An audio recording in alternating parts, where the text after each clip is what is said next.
नमस्कार, destiny star में आपका स्वागत है। मेरा नाम पीयूष शुभ है। आज हम लोग डिस्कस करने वाले हैं कब कौन सा प्लैनेट शुभ रिजल्ट देता है और कब अशुभ रिजल्ट देता है आपके चार्ट में। ठीक है। और ये भी देखेंगे कि कब जो है बेनिफिक प्लैनेट जो होते हैं वो कब जो है आपके लिए अशुभ रिजल्ट दे सकते हैं, और जो मेलेफिक प्लैनेट होते हैं वो कब शुभ रिजल्ट दे सकते हैं। जी हाँ, क्योंकि हमको क्या लगता है मेलेफिक है तो हमेशा प्रॉब्लम ही देगा। नहीं, मेलेफिक भी आपको शुभ रिजल्ट दे सकते हैं या अच्छे रिजल्ट दे सकते हैं। इसी तरीके से हमको लगता है जैसे जुपिटर एक बेनिफिक प्लैनेट है तो हमेशा अच्छे रिजल्ट देगा, नहीं, वो भी प्रॉब्लम क्रिएट कर सकता है। तो ये सारी चीज हम समझेंगे। ये एस्ट्रोलॉजी का एक बेसिक फंडामेंटल प्रिंसिपल है। और देखिए, फंडामेंटल ऐसी चीज है जो आप कभी नहीं कह सकते कि हमने पूरी तरीके से उसको मास्टर कर लिया, चाहे पूरे जीवन आप एस्ट्रोलॉजी पढ़ लीजिए। ठीक है, चलिए, हमारा तो ज्यादा नहीं हुआ, मान लेते हैं हम 10-12 साल हो गए। ठीक, आज तक भी हमको फंडामेंटल पूरी तरीके से क्लियर नहीं, हम आज भी जो है पढ़ ही रहे हैं। आज भी वीडियो बनाने से पहले हम हाउस हाउस लॉर्ड कारक को पढ़ रहे थे, तो यही एक्सपेक्ट करते हैं कि आप लोगों को भी ऐसा ही लगता होगा। ठीक है, जैसे हमारे बहुत सारे स्टूडेंट हैं जो क्लास में, उनको हमें भी लगता है कि उन्होंने बहुत सारे कोर्स कर लिए, 10-20-50 हमारे साथ, लेकिन अभी भी उनके फंडामेंटल वीक है या क्लियर है या उस तरीके से क्लियर नहीं। और वो कोई बड़ी बात भी नहीं, हर किसी के साथ ये चीज है। खुद हमारे साथ भी ये चीज है, और बाकी लोगों से भी आप पूछेंगे तो वो भी यही चीज एक्सेप्ट करेंगे। फंडामेंटल एक ऐसी चीज है कि जो आप बार बार पढ़ते रहिए। क्यों? क्योंकि हम एस्ट्रोलॉजी से किसी की लाइफ को डिकोड करने की कोशिश कर रहे हैं, और लाइफ अपने आप में एक मिस्ट्री है। जीवन के रहस्य को समझना आसान नहीं है, बड़े बड़े योगी सन्यासी नहीं समझ पाए। इसीलिए एस्ट्रोलॉजी को भी पूरी तरीके से डिकोड करना बहुत मुश्किल है। तो उसी को हम समझेंगे आज कि फंडामेंटल बेसिस पे किस तरीके से हम समझ सकते हैं।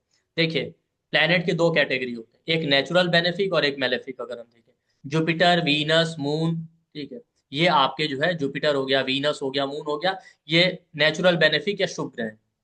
ठीक है। सन क्या है? सन को क्रूर ग्रह मानते हैं। ठीक है, उसको हम समझेंगे किस तरीके से। और मरकरी एक न्यूट्रल प्लैनेट। ठीक। बाकी सैटर्न, मार्स, राहु, केतु ये नेचुरल मेलेफिक है। ठीक है, या पापी प्लैनेट कहते हैं। ठीक है, या इनको आप कह सकते हैं तमस प्लैनेट। ठीक है। देखिए, यहाँ पे ध्यान रखिए, हम देवग्रह और दानव ग्रह के हिसाब से नहीं चल रहे हैं, हम उनकी नेचुरल शुभता और अशुभता के हिसाब से ले रहे हैं कि उनका नेचुरल बिहेवियर कैसा है। तो जुपिटर, मून, वीनस ये सौम्य ग्रह हैं, ये नेचुरली शुभ ही रिजल्ट देते हैं या आपका भला ही करेंगे। और सैटर्न, मार्स, राहु, केतु ये नेचुरली मेलेफिक है। ठीक है, जिनको हम पापी प्लेनेट कहते हैं। मरकरी को हम इसमें जो है न्यूट्रल मानते हैं, वो जिसके साथ रहता है वैसे बिहेव करता है, इन जनरल वैसे वो शुभ ही है। ठीक है। और सन है, सन को हम पापी तो नहीं कहते, लेकिन वो एक क्रूर प्लेनेट है। ठीक है, अब देखेंगे कब वो मेलेफिक होता है, कब बेनिफिक की तरह बिहेव करता है। तो पहला प्रिंसिपल, आपके जुपिटर, मून, वीनस ये जो शुभ प्लेनेट है, ये किसी भी हाउस में बैठे, किसी भी हाउस के लॉर्ड हो जाए, इन जनरल आप ये मान लीजिए कि हमेशा आपके लिए अच्छा ही करेंगे। ठीक है, हमेशा आपके लिए अच्छे ही रिजल्ट देने की कोशिश करेंगे, आपको प्रॉब्लम नहीं देंगे। दूसरा, सैटर्न, मार्स, राहु, केतु ये नेचुरली मेलेफिक प्लेनेट है, ये जहां बैठ जाएं या जिस हाउस के लॉर्ड हो वहां पे आपको चैलेंजेस ही देंगे, वहां पे आपको प्रॉब्लम क्रिएट करेंगे, एफर्ट, स्ट्रगल, डिससेटिस्फेक्शन, ये सारी चीजें देंगे। तो ये पहला बेसिक प्रिंसिपल कि जुपिटर, मून, वीनस जो शुभ ग्रह है वो, और मरकरी भी जहां बैठ जाए वो आपके लिए शुभ रिजल्ट देगा, और सैटर्न, मार्स, राहु, केतु जहां बैठे या जिस हाउस के लॉर्ड हो जाए वहां पे वो प्रॉब्लम देंगे। ठीक है, अब ये एक जनरल स्टेटमेंट। ठीक है। अब दूसरा इंपॉर्टेंट चीज क्या है? दूसरा इंपॉर्टेंट चीज क्या है? कोई भी प्लेनेट किसी हाउस का लॉर्ड है, वो उसी हाउस का एजेंडा कैरी करता है, या उसके पास पोर्टफोलियो उसी हाउस का है कि उसको काम ही वही करना है। ठीक है, किसी भी हाउस का, चाहे, अब यहाँ पे बात ये नहीं हो रही कि शुभ या अशुभ, कोई भी प्लेनेट इन जनरल जो आपके 9 प्लेनेट है, उनमें से कोई भी प्लेनेट जिस हाउस का लॉर्ड है, आप जानते हैं कि हर एक प्लेनेट की राशियां हैं। ठीक है, तो उन राशियों के वो लॉर्ड है, तो कोई प्लेनेट जिस भी हाउस का लॉर्ड हो जाएगा, या उसकी राशि जिस हाउस में बैठे उसके अकॉर्डिंग जो लॉर्डशिप है उसके पास, उसका एजेंडा उसी हाउस के काम को फुलफिल करना है। ठीक है? उसका काम ही वही है, चाहे वो नेचुरली शुभ हो या शुभ हो। तो मान लेते हैं आपका कोई प्लेनेट नाइन्थ लॉर्ड है, तो नाइन्थ लॉर्ड अब कोई भी बने, सैटर्न बने, मार्स बने, राहु बने, केतु बने, जुपिटर बने, मून बने, उसका काम ही भाग्योदय कराना है। कोई प्लेनेट आपका 10th लॉर्ड है, अब 10th लॉर्ड का एजेंडा ही आपको करियर या काम देना है। कोई प्लेनेट आपका 7th लॉर्ड है, तो 7th लॉर्ड का एजेंडा ही रिलेशनशिप या मैरिज देना है, या रिलेशनशिप और मैरिज को चलाना है। चाहे वो 7th लॉर्ड आपका जुपिटर हो जाए, चाहे वीनस हो जाए, चाहे मरकरी हो जाए, चाहे राहु हो, चाहे सैटर्न हो, चाहे मून। तो ये दूसरा प्रिंसिपल है कि एक तो शुभता अशुभता नेचुरल जो हमने देखी, दूसरा कोई प्लेनेट किस हाउस का लॉर्ड उस हाउस का एजेंडा कैरी करेगा। तो अब यहाँ पे देखिए, चाहे वो नेचुरली मेलेफिक प्लेनेट हो, सैटर्न, मार्स, राहु, केतु, या नेचुरली बेनिफिक प्लेनेट हो, जुपिटर, मून, वीनस, मरकरी, ठीक है, वो जिस हाउस के लॉर्ड होंगे उस हाउस के अकॉर्डिंग रिजल्ट देंगे। अगर वो आपके चार्ट में अच्छे हाउस के लॉर्ड है, केंद्र या त्रिकोण के, तो आपको अच्छे रिजल्ट देंगे। या अगर 6 से 12 के लॉर्ड है तो आपके लिए प्रॉब्लम क्रिएट करेंगे। या आप दूसरे तरीके से समझ सकते हैं कि वो जिस हाउस के लॉर्ड है उसकी निगेटिव और पॉजिटिव चीजों को पोर्ट्रे करेंगे या वो आपको डिलीवर करेंगे। अब 6 से 12 में भी बहुत सारी पॉजिटिव चीजें हैं। तो मान लेते हैं आपका कोई शुभ प्लेनेट है, जैसे कि जुपिटर ही है।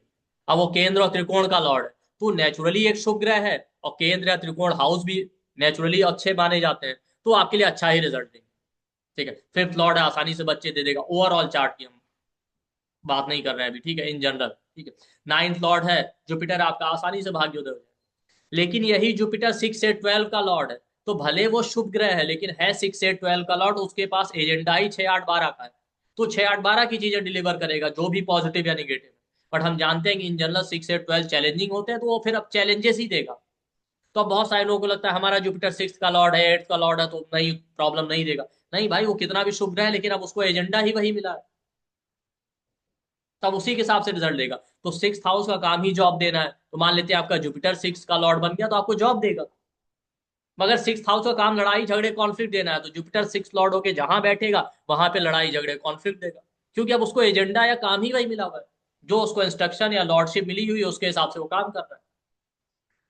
आपका जुपिटर 8 का लॉर्ड बन गया, ठीक है, एस्ट्रोलॉजी ऑकल्ट का ज्ञान देगा। 8th हाउस का लॉर्ड है, जहां भी बैठेगा वहां ups and down, challenges, transformation देगा। 12th का लॉर्ड है तो आपको लॉस देगा।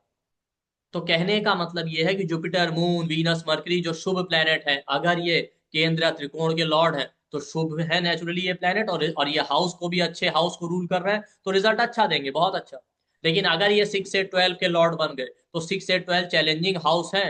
तो अब ऐसा नहीं है कि ये शुभ ग्रह है तो चैलेंजेस नहीं देंगे, ये चैलेंजेस देंगे ही, क्योंकि इनको काम ही वही मिला है, भले ये कितने भी शुभ ग्रह हो। तो बहुत सारे लोगों को लगता है जुपिटर हमारा शुभ ग्रह है तो नहीं नहीं बहुत अच्छा रिजल्ट देगा, ऐसा नहीं है। जैसे फॉर एग्जाम्पल आप कैंसर लगन के लिए देखिए, जुपिटर 9th का भी लॉर्ड है, 6th का भी लॉर्ड है, तो 9th और 6th हाउस दोनों के रिजल्ट कैरी करता है। और उस पर भी उसकी मूल त्रिकोण राशि 6th हाउस में, तो 6th हाउस के इफेक्ट ज्यादा देता है। तो जुपिटर इतना अच्छा रिजल्ट नहीं देता आपके कैंसर लगन वालों के लिए, आप देखिए स्पेशली रिलेशनशिप और मैरिज के पॉइंट ऑफ व्यू से।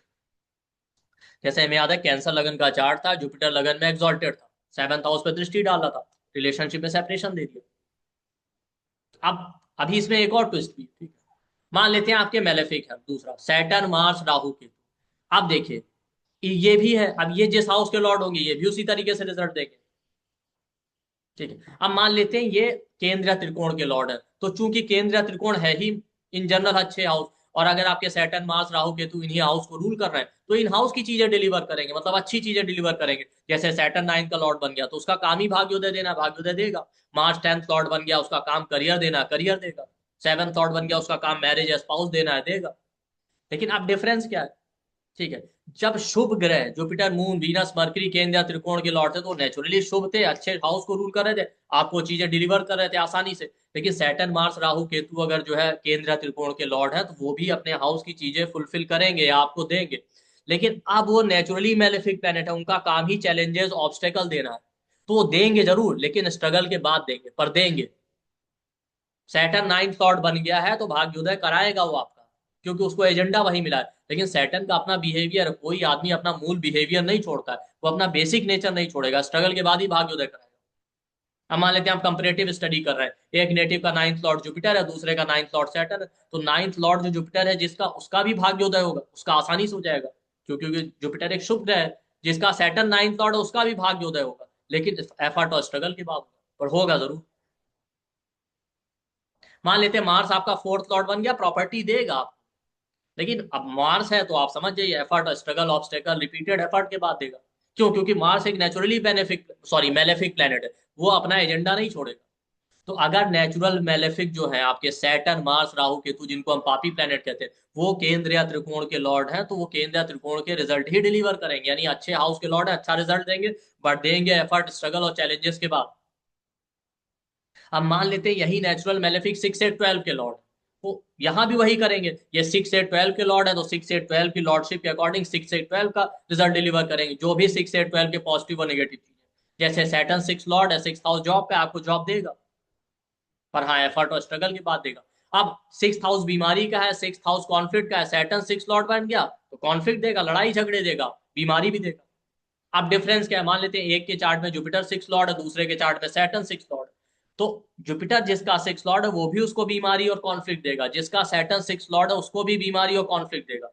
पर जुपिटर वाले को शायद कॉन्फ्लिक्ट थोड़ा कम मिले, या कम सीवियर कॉन्फ्लिक्ट मिले, या कम सीवियर बीमारी मिले। जिसका सैटर्न 6 लॉर्ड है उसको कॉन्फ्लिक्ट या एनिमी भी उतने स्ट्रांग मिलेंगे, कॉन्फ्लिक्ट उतना सीवियर देगा, हेल्थ इशू भी उतने सीवियर दे सकता है। पर देंगे दोनों, बस सीवियरिटी में थोड़ा डिफरेंस आ गया,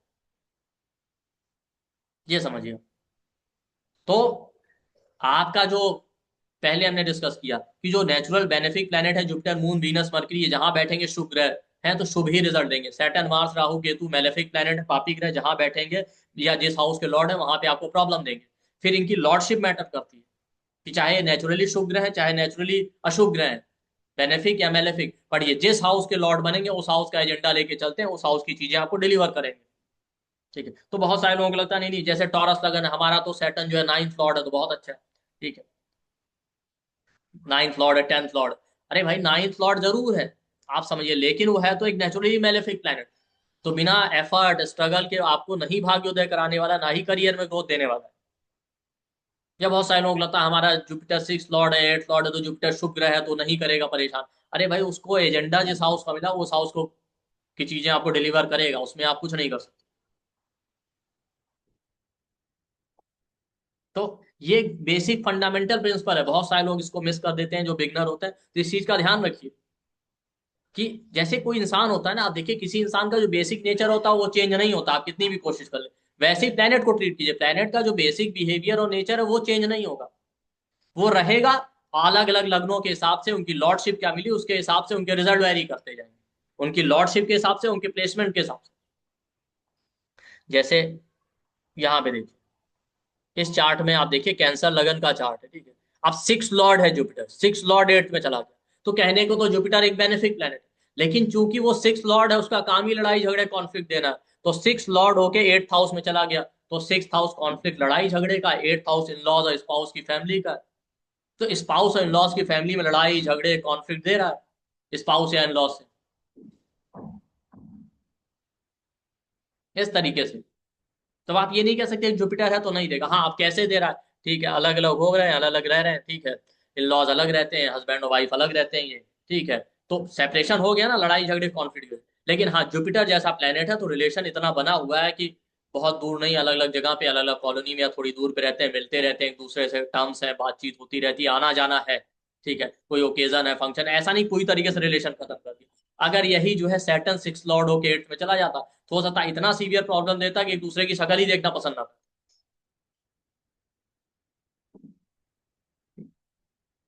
दूसरा, जुपिटर 8th में बैठा, 8th हाउस मैरिज के सस्टेनेंस का है, जुपिटर एक शुभ ग्रह है, तो 8th हाउस में शुभ ग्रह है तो अच्छे रिजल्ट देगा, मैरिज को सस्टेन करने में हेल्प करेगा। बट वो 8th लॉर्ड है, तो लड़ाई झगड़े कॉन्फ्लिक्ट से आप नहीं बच पाएंगे मैरिज के सस्टेनेंस या मैरिड लाइफ। इसी तरीके से आप देखिए इस चार्ट में, अब यहाँ देखिए जुपिटर 5th का लॉर्ड है और 8th का लॉर्ड है, जुपिटर यहाँ 4th हाउस में बैठा, 4th हाउस है मेंटल पीस का, 4th हाउस आपके मेंटल पीस, आपके थॉट प्रोसेस, सुख और शांति का। अब जुपिटर 5th लॉर्ड है वो तो अच्छा है, लेकिन जुपिटर 8th लॉर्ड भी है, तो भाई दोनों हाउस का लॉर्ड है तो दोनों हाउस के रिजल्ट देगा, हाँ कुछ कम या ज्यादा। उसकी मूल त्रिकोण राशि जुपिटर की सेजिटेरियस है, जो कि 5th हाउस में आ रही, तो 5th हाउस के रिजल्ट स्ट्रॉन्ग तरीके से देगा। बट चूंकि वो 8th का लॉर्ड है तो ऐसा नहीं कि 8th के रिजल्ट नहीं देगा, 8th के भी रिजल्ट देगा। तो अब जुपिटर 8th लॉर्ड होकर 4th में चला गया तो कहीं ना कहीं stress, anxiety, emotional ups and down दे रहा है, प्लस वहां ऑलरेडी केतु जैसा प्लेनेट है वो भी इंपैक्ट डालेगा। तो आप ये नहीं कह सकते कि जुपिटर 4th हाउस में बैठा है सुख का कारक है तो बस सुख ही सुख रहेगा। भाई वो 8th का लॉर्ड 8th हाउस वाली चीजें देगा, या जुपिटर 4th हाउस में बैठ गया तो बड़े इनको जो है मकान वाहन का पूरा सुख मिलेगा, मिलेगा लेकिन उस तरीके से नहीं, क्योंकि 8th लॉर्ड है। इस तरीके से आपको देखना। तो ये एक बेसिक फंडामेंटल है एस्ट्रोलॉजी का, इसको आप मिस नहीं कर सकते, तो आपका बेसिक बहुत क्लियर होना चाहिए, बार बार पढ़िए, तभी आप अच्छा प्रिडिक्शन कर सकते हैं, जब आपको हाउस हाउस लॉर्ड कारक इनकी अच्छी समझ होगी, इनका इंटरप्रिटेशन अच्छे से कर पाएंगे। इस तरीके से आपको करना है, तो इसीलिए हम लोग फंडामेंटल पे आज तक हमने कभी क्लास नहीं लिया, क्या बोलते हैं सेपरेट क्लास, तो इस बार हम लोग फंडामेंटल्स ऑफ एस्ट्रोलॉजी पे, ठीक है। और फंडामेंटल इस तरीके से जो आपको एक जगह किसी बुक में भी नहीं मिलेंगे कंपाइल्ड, या कहीं आपको इस तरीके का नहीं मिलेगा फंडामेंटल, और स्पेशली फंडामेंटल जो प्रिंसिपल है उनका प्रिडिक्टिव यूज कैसे है, तो उस पर हम लोग एक क्लास ला रहे हैं 10 डे का, और लगभग ये बिल्कुल मिनिमम प्राइस में इसीलिए हम लोग ला रहे हैं। पहले तो हमारा एजेंडा ये था कि जैसे हम लोग रेगुलर फ्री क्लासेस लेते रहते हैं, दो दो तीन तीन चार चार दिन की, ठीक है, और फ्री क्लासेस भी हमारे यहाँ बहुत अच्छी होती है, तो हम इसको फ्री ही लेना चाहते हैं।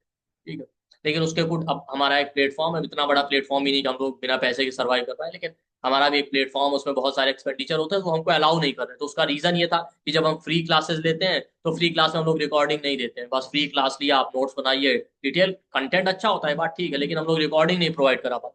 ठीक है, उसका रीजन होता है कि रिकॉर्डिंग भाई हम जिन ऐप से देते हैं उस ऐप के पेड सब्सक्रिप्शन है, तो हर एक बार स्टूडेंट के हिसाब से वो लोग हमसे चार्ज करते हैं। ठीक है, इसलिए हम लोग नहीं दे पाते, तो पहले हमने सोचा था फ्री ही लेंगे, तो ये 10 डेज का कोर्स है या 10 क्लासेस का कोर्स है, सॉरी। ठीक है, तो हमको ये लगा कि भाई बाद में लोग रिकॉर्डिंग मांगने लगते हैं, चलिए फ्री में तो ठीक है, 2 4 5 क्लास हो गई, लेकिन अब 10 क्लासेस जब स्टूडेंट रिकॉर्डिंग मांगेंगे तो हम कैसे प्रोवाइड कराएंगे। इसीलिए हमने उसको बेयर मिनिमम प्राइस में रखा है। सिर्फ आप ये समझ जाइए कि जितना रिकॉर्डिंग है, थोड़ा बहुत जो हमारा मेंटेनेंस चार्ज है, उसके अलावा एक्स्ट्रा कुछ नहीं है। तो जो लोग बहुत सालों से एस्ट्रोलॉजी कर रहे हैं या जो नए बिगनर हो, दोनों के लिए बिल्कुल ये फंडामेंटल है, और फंडामेंटल को प्रिडिक्टिव यूज में कैसे लाना है वो चीजें हम डिस्कस करेंगे इसमें 10 क्लासेस में।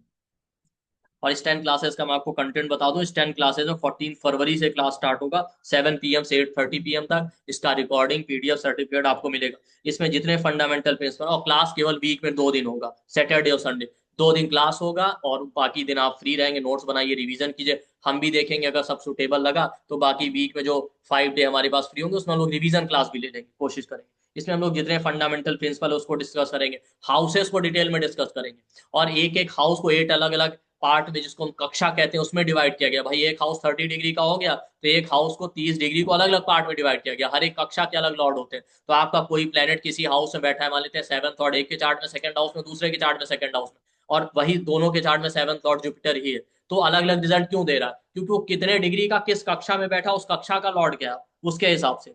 इसी तरीके से हाउसेस को डिटेल में स्टडी करेंगे, राशि को डिटेल में स्टडी करेंगे, और उस राशि में हर एक चीज, जैसे राशि 30 डिग्री की होती है, तो हर एक राशि को अलग अलग पार्ट में डिवाइड किया गया उसके सिंबल के बेस पे। जैसे जेमिनाई 30 डिग्री की होती है, तो उसको 7.5 डिग्री के 4 पार्ट में डिवाइड किया गया। लिब्रा 30 डिग्री है, उसको 6 पार्ट में डिवाइड किया गया। तो आपका कोई प्लेनेट किसी राशि में बैठा, किस डिग्री में और किस पार्ट में आ रहा है, उसके हिसाब से रिजल्ट वेरी कर जाते हैं, तो वो हम डिस्कस करेंगे। राशियों का तत्व, पृथ्वी तत्व, अग्नि तत्व, जल तत्व, वायु तत्व, उसके हिसाब से क्या प्रोडिक्शन होता है वो हम देखेंगे। मूवेबल, फिक्स और द्विस्वभाव राशियां, उसके हिसाब से प्रोडिक्शन। शीर्षोदय, पृष्ठोदय, उभयोदय राशि का क्या यूज है। धातु, मूल और जीव राशियों का जो क्लासिफिकेशन वो क्यों किया गया, उसका प्रोडिक्शन प्रिडिक्शन में क्या यूज है। अलग अलग राशियों के कलर क्या होते हैं, अलग अलग राशियों की लोकेशन क्या, कौन सी राशि हिल्स को रिप्रेजेंट करती है, कौन सी जो है प्लेन एरिया को रिप्रेजेंट करती है, इस तरीके से कौन सी मार्केट प्लेस को रिप्रेजेंट करती है, जो भी अलग अलग राशियों के सिग्निफिकेशन। जैसे एक्वेरियस ठंडी जगह को रिप्रेजेंट करती है, सेजिटेरियस भी पहाड़ों को रिप्रेजेंट करता है, एक्वेरियस भी। एक्वेरियस वाले पहाड़ थोड़ा ज्यादा ठंडे होते हैं, सेजिटेरियस वाले उतने ठंडे नहीं होते। अलग अलग राशियों के दोष क्या है, हर एक राशि में किसी प्लेनेट, हर एक इंडिविजुअल प्लेनेट का दोष है, भले वो प्लेनेट उस राशि में, उस चार्ट में हो या ना हो, पर उसका दोष हमेशा रहेगा। ठीक है, अलग अलग राशियों के सिंबल्स को यूज करते हुए कैसे प्रोडिक्शन करना। अलग अलग राशियों के नाम क्या है, जैसे स्कॉर्पियो का एक नाम वृश्चिक है, तो एक नाम अली राशि भी है। कैप्रिकॉन का मकर राशि भी है, तो एक नाम वैदिक नेम नकर भी है। इस तरीके से अलग अलग राशियों के अलग अलग नेम है।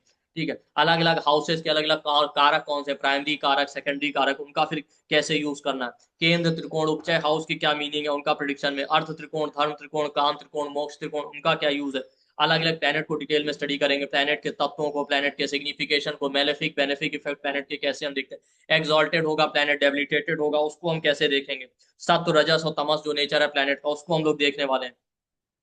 आपका अपनी राशि में कोई प्लेनेट है मूल त्रिकोण में, वो सारा मतलब एक एक डिटेल और स्टडी करेंगे। फिर इन सबको कंबाइन करके कैसे प्रिडिक्शन करना है, बेसिक दशा का, ट्रांजिट का क्या रोल है, इंपॉर्टेंस मून चार्ट का क्या है, कंजंक्शन को कैसे डिकोड करें, हाउस लॉर्ड कारक को कैसे डिकोड करें, बाधक हाउस और प्लेनेट का क्या रोल होता है। ठीक है, बॉडी पार्ट अलग अलग हाउस के कौन से हैं, फिर उसमें कैसे देखें लेफ्ट साइड के बॉडी पार्ट कौन से, राइट साइड के कौन से, द्विपद राशियां कौन सी है, मल्टीपल फीट वाली राशियां कौन सी, उनका प्रिडिक्शन में क्या यूज है, फ्रूटफुल, सेमी फ्रूटफुल, बैरन साइन का क्या प्रिडिक्शन में यूज है, विपरीत राजयोग, परिवर्तन, ये सारी चीजें। सत्व रज तमस के बेस पे राशियों का क्या योग है, राशियों का जेंडर, उसका क्या यूज है, ग्रह दृष्टि, राशि दृष्टि, अर्गला का कॉन्सेप्ट, ये सारी चीज हम डिस्कस करने वाले हैं।